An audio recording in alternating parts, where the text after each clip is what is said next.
welcome everybody. This is the ReNew View. We're so glad you joined us. I'm Jewel Peterson, and these are my girls. As you can see, Rashida is the new kid on the block. Yes. We're so excited to have her here on the show. She's super, super smart.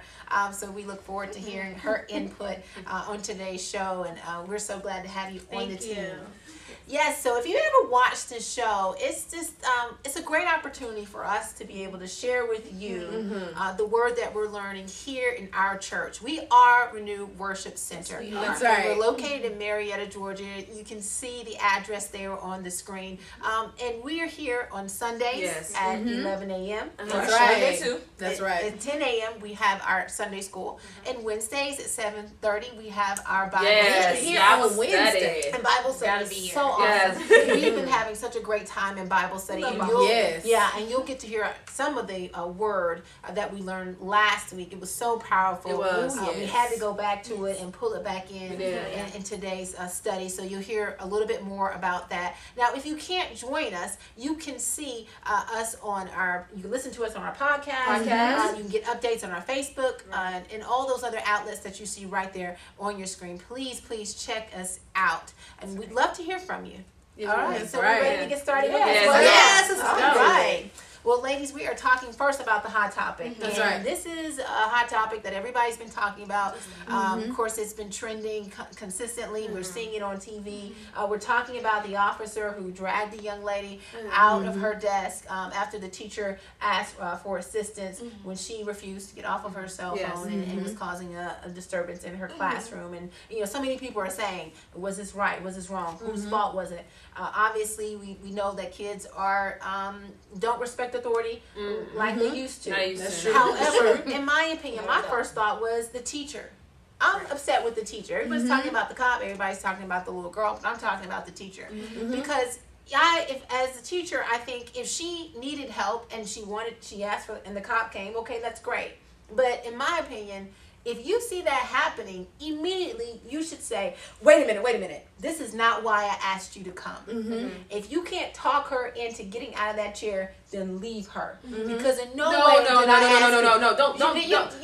feel but no, you can't say then leave her. Yeah. She's been disrespectful for the classroom. You have somebody say, well, if I can't get her off her seat, just leave her there. No, you can't just leave a child there. But you can't drag her either. You can't drag. No, but you can try your best to escort her out. Now I don't like the fact that you put hands on this young girl. Right. But I don't like the fact of somebody being disrespectful in the classroom either. No, that's true. I understand why teachers don't immediately address students. Because there's some students who, although they may look innocent, will put a gun on you and shoot you up in the whole classroom. Right. That's So right. I understand take control of your classroom. I really do. Right. And I'm sorry, I'm about fed up with people disrespect the authority, period. Yeah. Right. Because it's like Pastor says that, who are you to determine the judgment for your punishment? Yeah. You're not. If you're in the wrong, you can't judge when somebody's doing something too far. You can't judge that because you're already in the wrong. That's right. So I'm like, I don't like what the officer did. And yes, my black card's not being revoked. I'm still black. White cop across the room. Exactly. It's not a black and white issue, but I'm just so fed up as far as how people it kind of is a black and white issue a little bit. Because if you see how they portray this cop and what he's done to this young girl in relation to what that white kid shot up those people in the Charleston trial, it is a completely different situation. They are. This guy literally shot up 9 people. This little girl was being disrespectful, which I in no means think is acceptable, but look at how she was treated. Exactly. She was thrown across the classroom. Before then, he shot up 9 people. They took this man to Burger King. Exactly. When you look at it is somewhat a black and white issue. That's why it's being portrayed so heavily. Because you can't. I guess to me, it's unwise to compare wrongs.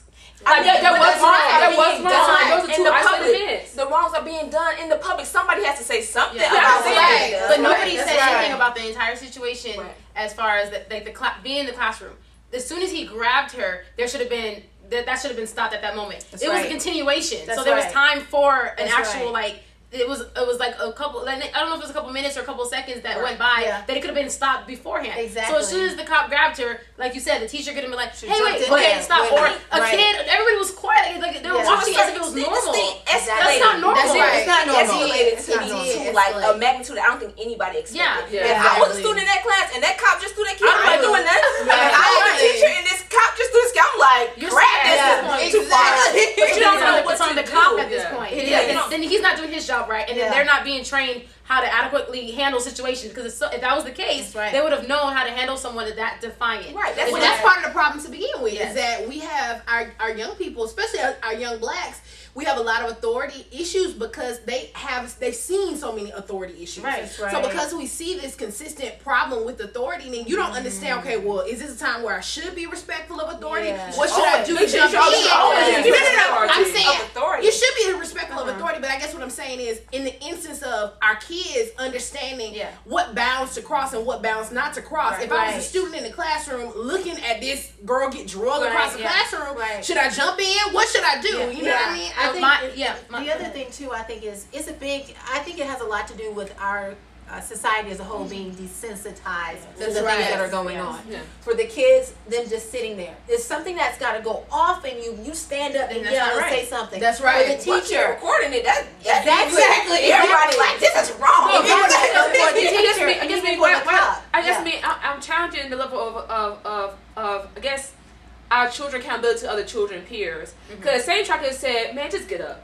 Just do that. But no one's saying that. No one's saying girl did wrong. No, people are saying that the girl did wrong. It's like that's very unpopular opinion that you can't respond out of your emotion. That's right. That cop was disrespected in a classroom full of kids, and he made a decision to say, I gotta handle this.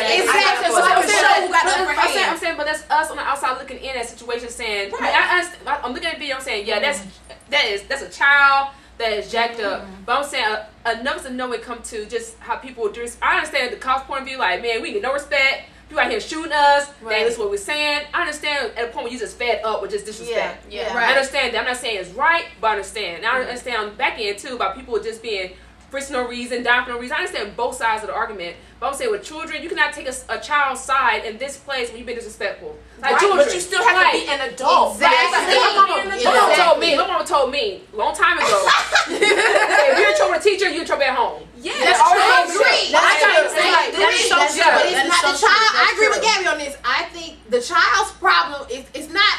You have to, as an adult, say, I'm going to be the adult. I'm going to put you in your place to make you understand and respect authority. But I'm not going to abuse this either. I'm not going to take this opportunity to be like, oh, I'm going to show a force for everybody else to see that I have the upper hand. Nobody's her and then pin her on the ground. It's like, at some point, you have to be like, activities maybe I'm going to look at too much.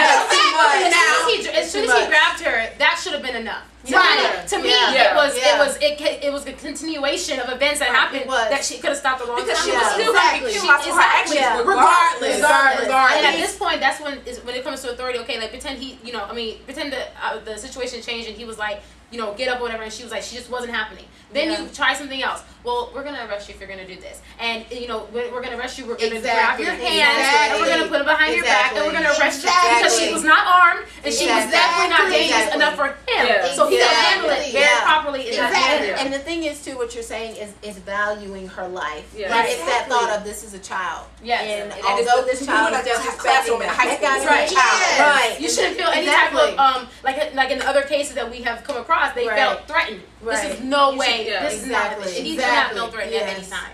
And of course she was like, okay. She was being disrespectful, which I think is two separate issues. So the cop was completely wrong, but this little girl and her respect issues still need to be dealt with, but not like that. Right. But then we talk about, they said the reason, I know a lot of the Instagram and Twitter, there was like reasons why she was feeling this way because she's, just was in the foster home, her parent, her mom died, and she had these issues. Well, then here's again with the protocol. Why was the guidance counselor or the psychologist to be like, okay, well, let's talk about this. Come with me, let's talk about this. Because when you approach someone when they're hurt or when they're going through something, it's the way you approach them. If you approach them with anger when they're already angry, that's not how you solve issues. It's not going to work like that. So you're going to get that. But again, like, to finish off with my view on it is yes, the child was wrong for her defiance, but in no way do I feel like that cop was in any harm or danger for him to handle it. I feel the teacher was wrong with the way she handled it. I feel like the teacher was right. Because to me, when you jump in, when you're talking about little kids, I believe that, especially in the way classrooms are set up now, that I would have too. If I was in a classroom called authority, these kids is crazy. There's no way the teacher could have known this cop was going to come in here. But here's the thing. I think two things there. One, I think once you see, for teachers, for adults, for people in authority over children, I think you have to first always remember you are sacrificing your life. And even though it shouldn't be right, and even though you shouldn't do that, at the end of the day, it's your love for that child that tells you, I will lay my life down. So one, I don't think all teachers, first of all, feel like that. They don't. I know. I'm the one say I'm laying down my life. They make sure you learn something. And then that's about it. I mean, they don't, but they should. But they should. Right. And the other thing too, though, is that as soon as she saw that, something has to go. But that's off. what I'm saying. If this He's an authority. He's a cop. So at that point, people are shut down. I don't want to get shot. But that's what I'm saying. It's out of her hands at this point. I want to say something because I think it really does tie to pastor's messages. Yeah. A lot. Cause I saw people mean a lot of the attitude about it was unjust. It went too far. And when passing this series talking about obedience, about when we step outside of what God's already established and laws already established, you can look at someone and say, God, you're doing too much. There's too much punishment for me for this little bit of action. Right. And Pastor been teaching how that once you're out there and you're in the wrong, you can't judge your consequences based upon your actions. Oh, yeah. That's right. Obedience. I feel like a lot of that attitude pervades around America, pervades around people I know that say, well, I did this, but I don't deserve this. But in this case, both of them are wrong. Exactly. Right. I mean, the little girl she acted outside her character. She was defiant, yes. But the way the police officer handled it was wrong, yes. So somebody has to, outside of both of them, judge the situation. Yeah, exactly. Yes, I'm not saying that. I'm saying about the message, obedience. Yes. About You obedience. you cannot be defending this cop over here. No, we don't say that. I love law enforcement. Yeah. And I love children. I love kids. I'm saying that I think our attitude as America and Christendom and just everything like that is breeding this type of environment. It's breeding this. I agree. Yeah. It's breeding it, and it comes from our disobedience towards God. Yes. Trickling down to our children, trickling down to the environment where you have these situations where things do go a little too far. But we have created this. Yeah. Yeah. And I don't think that Yeah. we're instilling in our children how to act in these type of environments. As opposed to like if the child feels like the officer is wrong or feel like somebody in authority is wrong. I personally, if I had a child, would teach them. Okay, we handle it like this, but we wait until we can handle it in a position with the court. Yeah. As far like he was disrespecting me, so I went off. No, you shut your mouth until we get to court, until we get in an area where you are safe, and then you can defend what happened, and then we can do it legally. Yeah. That is me because then that's what happened. That's when you get shot up in your back. You know. When you run away, when we don't know things that are going on, because so we didn't know. I felt threatened. No, how about you want me to get on the ground? I'll get on the ground. Yeah, You ain't no better than nobody else. I'm gonna get on the ground. This is racist. Okay. Wait until you get into a place where you are safe, where there are cameras, where so that you don't have to get into those situations where you're like, well, I was getting on the ground, but he felt threatened. No, I did, and and then afterwards the law can handle it, and hopefully you justice will be served. I just feel like people, like black people, we jump the gun because we are in a situation where we do feel racism around, but we're entitled, which we are, to our rights, but we take it overboard and be like, well, I am a black man, I'm a black woman, you're not gonna tell me what to do, and you're not gonna overpower me. When in reality, they do it, and then you get them later. There's a lot of black lawyers out there. We can fight we can fight with them and speak their language as far as law authority. Anybody, let's speak their language. Let's not go around our own, because at the end of the day, sometimes, sadly enough, they win. We talk about police officers. But no, what I do like about this case though is it does show both areas of wrong. Yes. Everybody can look at it and say this little girl was wrong. She should not have disobeyed authority. Yes. Let's look at it and say the cop is wrong. So now we have to say, well, what are we going to do to address both issues? Exactly. Like how are we going to begin to develop our children to respect authority and know, like she said, what to do in certain situations. So she felt the light had to be shown on this because clearly, first of all, if you've ever been into a high school, these kids is bad. They know everything. You don't know nothing.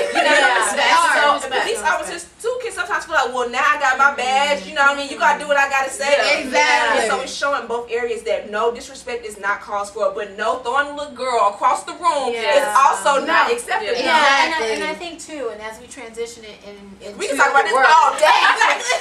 As we transition into the word, Pastor's really been talking about coming down off of that throne, and I think that's so applicable to even that story, coming down off of that throne of I don't have to be right in this situation, I don't have to get my way in this situation, and in talking about that, she's really been.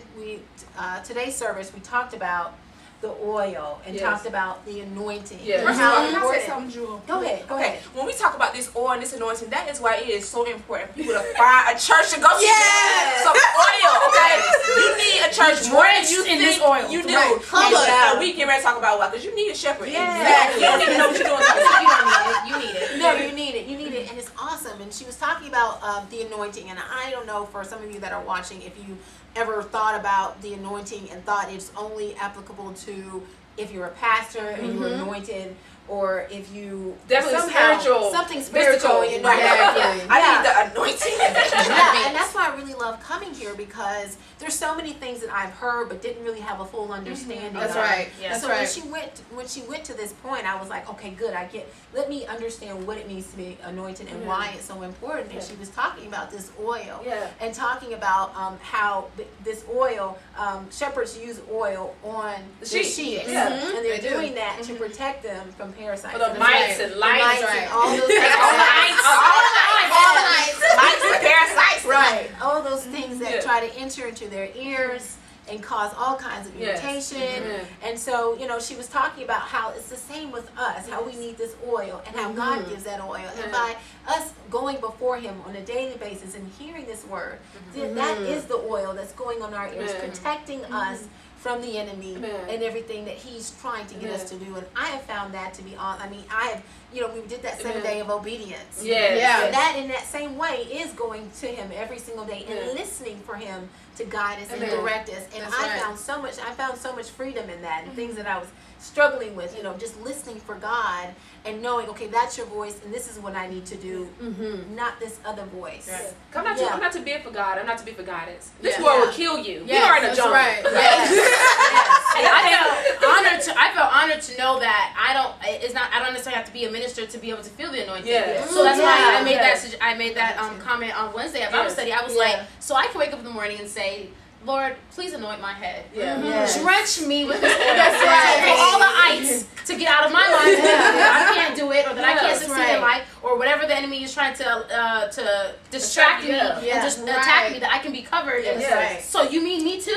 Yeah. That's an honor Yeah. to feel that, actually. So that was a blessing in itself, That's to know good. that I can ask for anointing every day. Every day. So like you every morning, or whatever you take a sip of water or whatever. It's like you drink water, you eat food for nourishment to continue. We can always ask and for anointing to be covered. Yes. Right. And to be able to have that is a privilege. Yeah. And Yeah. we should Right. feel honored. I do. Yeah, I do. And I to do. know that I'm it's just like, like that yes, was Lord, like anoint me. every morning. And that's why I said it became something that I believed in. It was like every morning I was like, Lord, anoint my head. Yeah. Anoint Right. my head with oil Yeah. so that I can go through this day knowing that, if I feel something like that's not right, or I'm like, I can't do it, or things ain't going right. No. Yeah. Anoint me. Yeah, and, Yeah. Pastor brought another piece of the puzzle this time about resistance. Yes. Isaiah 10, Isaiah 10, 27. about how it says the anointing will break every yoke. We That's all quote right. that in church. Yes. That's right. Anointed Yes. breaks the yoke. Break Yes. that. Destroy the yoke. That's right. Yoke. The anointing is translated as fat. That's And right. Pastor said that doesn't do good to have all the anointing on you if you don't resist. That's Right. right. And the yoke and the fatness cause the yoke to be slippery. Right. Which Yeah. cause when you're resistant to have the yoke taken from your neck. That's Yes. right. The anointing by itself doesn't make you oily. That's Right. right. I love the I point. I love love the the fact point. that she talked about it's a two-part thing. Yeah. It You know, is. because we think we can just get this from God and then Right. and then Right. no, you gotta do something too. Like the Bible says, resist the devil and he will flee. Right. That's Yeah. right. You don't resist, and it's like, no, you just gonna get drugged and you Yeah. gonna have all this grease on you. Yes. And she Yes. did make that. She made that illustration today in service, which was the most amazing thing. The way she did it, and she sat in front of, and she stood in front of us. She told us, she said, when the yoke is on the animal, Yes. and the beat it's on the burden. beast, and the beast Yes. and the burden, and the devil is trying to steer you Yes. in each Yes. and every way. And they have And when you are covered with the anointing and you have the oil, if you just take that one act of obedience, Yes. and you Resist. you resist, Yes. you can break free. Yes. You have Right. to act on it, because if you don't Yeah. act on it, then you can't resist from it. Yeah. So even like Right. you had said, even though you're covered and we're oily and whatnot, we don't do nothing. Yeah. That's If right. we don't actually act on it. So having that vision, have that illustration as we go through our daily Yes. lives, being like, Yeah. something's feeling wrong. It don't feel right. Lord, anoint me. well, I'm not gonna sit here. The Lord anoint me. I'm gonna move. What do you want me to do? You want me to sit here? Okay. You want me to move? Okay, I'm gonna move, and it's gonna break. Yeah, that's right. And you know what? I love that. I love how she talked about the being stiff necked and how the children of Israel always references being stiff necked people. And I used to hear that and be like, what are you talking about stiff neck? Like, what does that mean? But basically, being stiff in your disobedience, you're not obedient enough to move. So you're gonna move just wherever. Like you gave the example, wherever the person that's leading you, your master is leading you, you'll go that way because you don't have any looseness of your neck to move to break out of that. So I thought that was really good. I thought also she mentioned about in that day. I know a lot of people out there are praying. It's very encouraging. A lot of people out there, perfect God deliver me from this. I need help with this. I need help with this. And you keep struggling with it. And you keep struggling with it. You know where it is. And so you go in and out being disobedient. That's right. Well, God's not gonna do it. I'm doing it this way. Right. And it don't work out. So you gotta bring it back to what she said, and you gotta do it again. And then when she said, she was like, he knows the day. So it's like, that's kind of offensive for me to sit here and try to handle it when he already knows. So what do? You sit in obedience. And I'm like, I thought that was a crucial point when she talked about only God knows the day. That's but right. It signifies too that it's okay if you know that you have a problem and you realize God needs some help with this and He's giving you instruction and you are disobedient and you don't know if your day has come and gone. That's really good. That's why you need to be able to be like, Lord, I messed up today. Forgive me, Jesus. I need to get right back on these. What do you need me to do, Lord? I'm going to follow that. I love that part, and I got two things out of that part when she was talking about the resistance. Because immediately when you think about how hard it is, you immediately get discouraged because I started thinking about how many times I've tried to undo something or break something on my own, and I couldn't, and I kept feeling like, okay, this is it. I'm not going to be able to change this ever in my life. But there were two parts that I got out of it, and she was saying that she was saying that He'll give you. When he asks you to be obedient, he'll give you something that you don't think will probably work. Exactly. It won't be like stop smoking cigarettes. It may not be the way that you would think that he would tell you to do it. That's right. And I love that because I remember when I had my back surgery, before my back surgery, I was in pain, and particularly at night, it was hard to sleep, and I would call Pastor, and Pastor would tell me something like, okay, I want you to drink this kind of tea, and then I want you to listen to this song, and then I want you to, and I would be like, how to relate? I didn't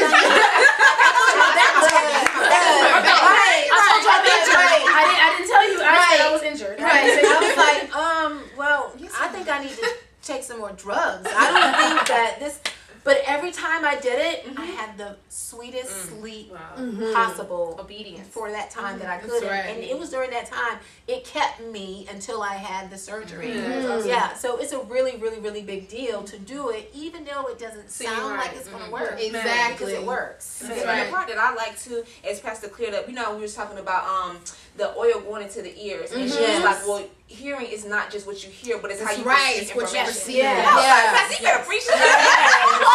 Because in your mind you think, okay, well, as long as I'm here saying, I must be getting this right, but really it could be any way that you perceive something. That's right. God's like, no, you need to be covered in all these areas. Exactly. I'm like, yes. Because when you perceive things in your own way, then you start taking action in your own way. That's so right. She said, and she made the illustration. She said, well, maybe I should do this instead of that. And I was like, no, I did not tell you to do any of that. Exactly. You perceived it in your own way. You took it. When she started talking about Adam and Eve.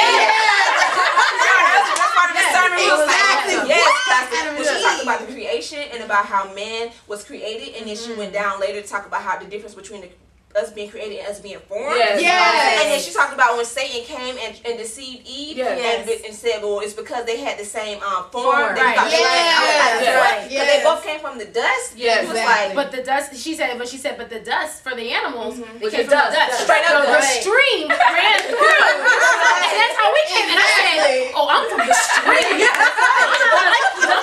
I just went out dry. It was moist. It was like overflowing. And that was, and the form is, you can go out, and I feel like that's another illustration to feel and go out into the world, because it's like when people try to judge you, like she said, people judge you of your form and like, or how you look on the outside, or what you've been through. You don't know my heart. You don't know what I'm searching for. You don't know how I'm trying to get close to the Lord. You don't know that today was an act of obedience for me. You know, last week you saw me here doing this. This week I'm going here and I'm following this. So you have to always be. You always be able to understand what you're hearing and to not have what you perceive, because someone can tell you, you don't be doing right, and you can be like, I don't be doing And right. can I say something right there? To all my viewers who don't go to church and want to criticize people who do go to church, shut up.